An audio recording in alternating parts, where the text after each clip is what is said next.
नमस्कार दोस्तों, स्वागत है आपका। दोस्तों आइए देखते हैं करंट अफेयर्स का बहुत ही महत्वपूर्ण प्रश्न जो प्रत्येक एग्जाम की दृष्टि से बहुत महत्वपूर्ण है। एवं पहला प्रश्न यह है कि 2021-2022 में भारत का निर्यात लगभग कितना रहा। ए 400 अरब डॉलर, बी 292 अरब डॉलर, सी 630 अरब डॉलर या डी 670 अरब डॉलर। तो इसका आंसर हो जाएगा ए 400 अरब डॉलर। लेकिन अभी लेटेस्ट डाटा आया है तो ये एग्जैक्ट है 418 अरब डॉलर। ये फाइनल डेटा है तो चेंज नहीं होगा। और पिछले साल यानी कि 2020-2021 में रहा 292 अरब डॉलर भारत का कुल निर्यात। तो ये वृद्धि हुई है एक साल में लगभग 40%। तो एक साल में भारत का निर्यात लगभग 40% बढ़ा है, जो कि भारतीय अर्थव्यवस्था के लिए बहुत ही अच्छी स्थिति है। बाकी 630 अरब डॉलर देखिए मार्च 2022 में भारत का एक फॉरेक्स है 430 अरब डॉलर विदेशी मुद्रा भंडार, और 630 अरब डॉलर यानी कि 2021 में ये चाइना का व्यापार लाभ है, व्यापार सरप्लस रहा किसका, चाइना का 2021 में 670 अरब डॉलर। तो इन सभी तथ्यों को ध्यान रखना है। देखते हैं अब नेक्स्ट क्वेश्चन की। 2020-2021 में भारत का राजकोषीय घाटा लगभग कितना प्रतिशत रहा। ए 9.2%, बी 6.9%, सी 7.3% या डी 4%। तो इसका आंसर हो जाएगा ए 2020-2021 में भारत का राजकोषीय घाटा 9.2% रहा, और जो इस वर्ष यानी कि 2021-2022 में 6.9% रहने का अनुमान है। अभी फाइनल डेटा नहीं आया। तो 2021-2022 में भारत का राजकोषीय घाटा 6.9% रहने का अनुमान है।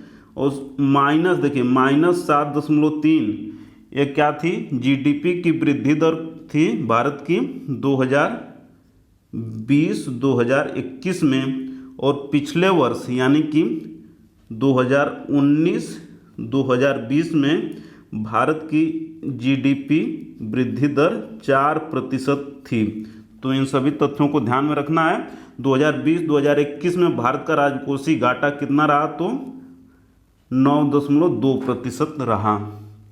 नेक्स्ट क्वेश्चन अब यह है कि इफ्को साहित्य पुरस्कार 2021 किसे प्रदान किया गया। ए शिवमूर्ति, बी दया प्रकाश सिन्हा, सी नीलमणि फूकन या डी दामोदर मावजो।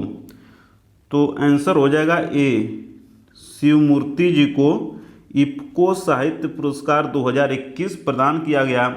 दया प्रकाश सिन्हा जी को देखिए साहित्य अकादमी पुरस्कार 2021 का हिंदी के लिए दिया गया। और नीलमणि फूकन इनको देखिए 56वां ज्ञानपीठ अवार्ड 2021 के दिया गया। और ये सबसे महत्वपूर्ण है कि असमिया भाषा के लेखक हैं। और दामोदर मावजो इनको देखिए 57वां ज्ञानपीठ अवार्ड 2022 का दिया गया, और ये कोंकणी भाषा के रचनाकार हैं।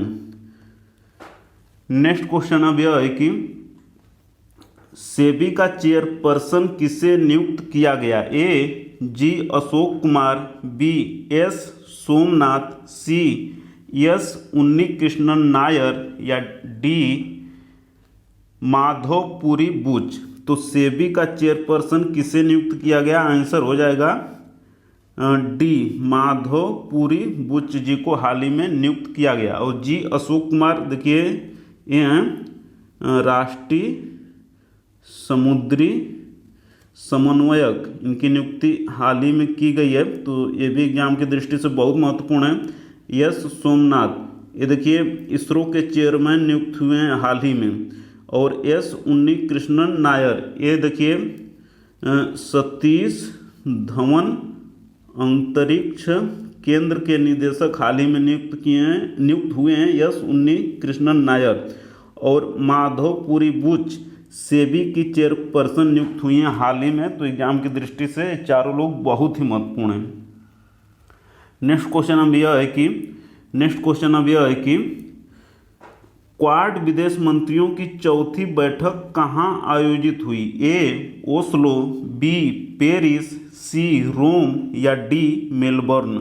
तो आंसर हो जाएगा डी मेलबर्न में क्वाड विदेश मंत्रियों की चौथी बैठक आयोजित हुई है। क्वाड में कौन से देश शामिल हैं? तो देखिए पहले तो यूएसए है, फिर इंडिया है, फिर जापान है और ऑस्ट्रेलिया है। 4 देशों का संगठन है क्वाड।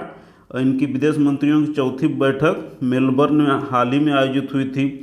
ओस्लो में देखिए बहुत ही महत्वपूर्ण संगठन है जिसका नाम है अंतर्राष्ट्रीय अम्ल वर्षा केंद्र। कहाँ पे है? तो ओस्लो में है। बाकी पेरिस में देखिए बहुत ही महत्वपूर्ण संगठन है जिसका मुख्यालय है तो यूनेस्को का मुख्यालय कहाँ है? पेरिस में है। और यूनेस्को की स्थापना कब हुई थी? तो 1945 में हुई थी।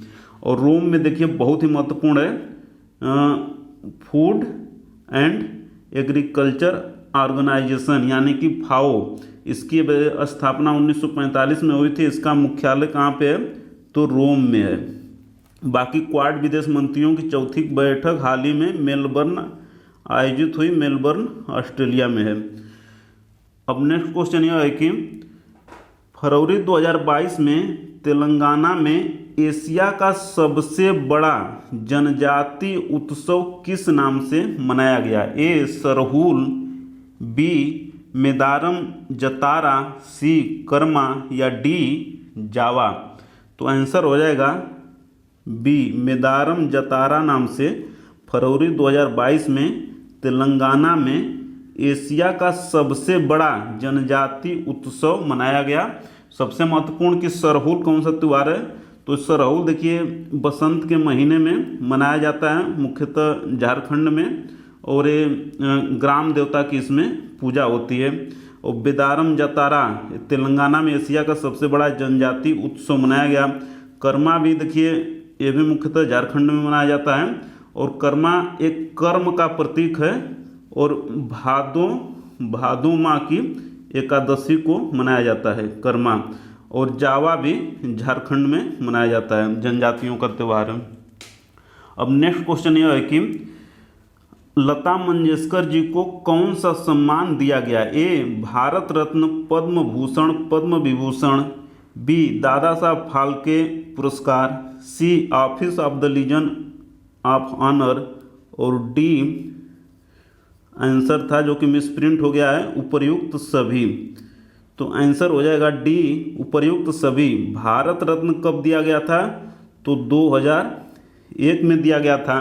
दादा साहब फाल्के पुरस्कार किस वर्ष दिया गया? एग्जाम की दृष्टि से बहुत ही महत्वपूर्ण है। तो ये दिया गया था 1989 में। Officer of the legion of honour कब दिया गया था? तो दिया गया था 2009 में। किसने दिया? तो फ्रांस की सरकार ने दिया था officer of the legion of the honour. Answer D उपर्युक्त सभी हो जाएगा। भारत रत्न कब मिला है? तो मिला है 2001 में मिला है लता मंगेशकर जी को। एग्जाम की दृष्टि से बहुत ही महत्वपूर्ण प्रश्न। अब नेक्स्ट क्वेश्चन यह है कि राष्ट्रीय युवा महोत्सव 2022 की थीम क्या थी? ए सक्षम युवा सशक्त युवा, बी बढ़ेगा युवा बढ़ेगा देश, सी 21वीं सदी में युवा या डी युवा शक्ति राष्ट्र शक्ति? तो इसका आंसर हो जाएगा सशक्त युवा सक्षम युवा। आंसर हो जाएगा इसका ए। सबसे महत्वपूर्ण है कि इसका मुख्य आयोजन कहाँ हुआ था, तो पुडुचेरी में हुआ था। और हम लोग जानते ही हैं कि विवेकानंद जी की जयंती के उपलक्ष्य में 12 जनवरी को मनाया जाता है राष्ट्रीय युवा दिवस। और सबसे महत्वपूर्ण कि मुख्य आयोजन कहाँ हुआ, तो पुडुचेरी में हुआ था और वर्चुअली इसका उद्घाटन किया था प्रधानमंत्री जी ने। तो थीम क्या थी, सक्षम युवा सशक्त युवा। नेक्स्ट क्वेश्चन अब यह है कि यूरोपीय संघ अफ्रीकीय संघ शिखर सम्मेलन का आयोजन फरवरी 2022 में कहाँ किया गया, ए ब्रुसेल्स, बी लंदन, सी नैरोबी या डी जेनेवा। तो आंसर हो जाएगा ए ब्रुसेल्स में यूरोपीय संघ अफ्रीकीय संघ शिखर सम्मेलन का आयोजन फरवरी 2022 में किया गया। सबसे महत्वपूर्ण कि यहाँ देखिए नाटो का मुख्यालय भी ब्रुसेल्स में ही है। ब्रुसेल्स बेल्जियम में है और लंदन देखिए बहुत ही महत्वपूर्ण एक संगठन है, उसका मुख्यालय है लंदन में। तो एमनेस्टी संगठन का मुख्यालय लंदन में है। और नैरोबी में भी एक बहुत ही महत्वपूर्ण संगठन है UNEP, उसका मुख्यालय है, यानी कि यूनाइटेड नेशंस इन्वायरमेंट प्रोग्राम का मुख्यालय नैरोबी केन्या में है। और जिनेवा में तो अनेक मुख्यालय है और 2 महत्वपूर्ण संगठन है, वर्ल्ड हेल्थ ऑर्गेनाइजेशन यानी कि WHO का मुख्यालय जिनेवा में है, साथ ही वीपो यानी कि वर्ल्ड इंटेलेक्चुअल प्रॉपर्टी ऑर्गेनाइजेशन का मुख्यालय भी जिनेवा में है। इन सभी तथ्यों को ध्यान में रखना है। साथ ही यूरोपीय संघ अफ्रीकीय संघ शिखर सम्मेलन का आयोजन फरवरी 2022 में कहाँ किया गया, तो ब्रुसेल्स में किया गया। और नाटो का मुख्यालय भी ब्रुसेल्स में है। एग्जाम की दृष्टि से बहुत ही महत्वपूर्ण प्रश्न। अब नेक्स्ट क्वेश्चन यह है कि कौन सा संस्थान हैदराबाद में स्थित नहीं है, ए केंद्रीय शुष्क भूमि अनुसंधान संस्थान, B international crops research institute for the semi arid tropics, C मानसिक रूप से विकलांग हेतु संस्थान या डी भारतीय कृत्रिम अंग निर्माण संस्थान। तो कौन सा संस्थान हैदराबाद में स्थित नहीं है, तो डी भारतीय कृत्रिम अंग निर्माण संस्थान है हैदराबाद में स्थित नहीं है, बल्कि अपने कानपुर में स्थित है, जो कि एग्जाम की दृष्टि से बहुत ही महत्वपूर्ण है। बाकी केंद्रीय शुष्क भूमि अनुसंधान संस्थान हैदराबाद में है, international crop research institute the semi arid tropics भी हैदराबाद में ही है, मानसिक रूप से विकलांग संस्थान भी हैदराबाद में ही है। लेकिन हैदराबाद के जस्ट बगल यानी कि उससे जुड़ा हुआ शहर है सिकंदराबाद, तो सिकंदराबाद में है, वैसे हैदराबाद भी उसके जुड़ा हुआ ही है। तो आंसर हो जाएगा इसका डी भारतीय कृत्रिम अंग निर्माण संस्थान कानपुर में स्थित है। तो आज इतना ही दोस्तों, मिलते हैं जल्दी अगली वीडियो में। तब तक वीडियो को अंत तक देखने के लिए, लाइक शेयर कमेंट और सब्सक्राइब करने के लिए आपका प्रेम पूर्वक बहुत बहुत धन्यवाद दोस्तों, बहुत बहुत धन्यवाद।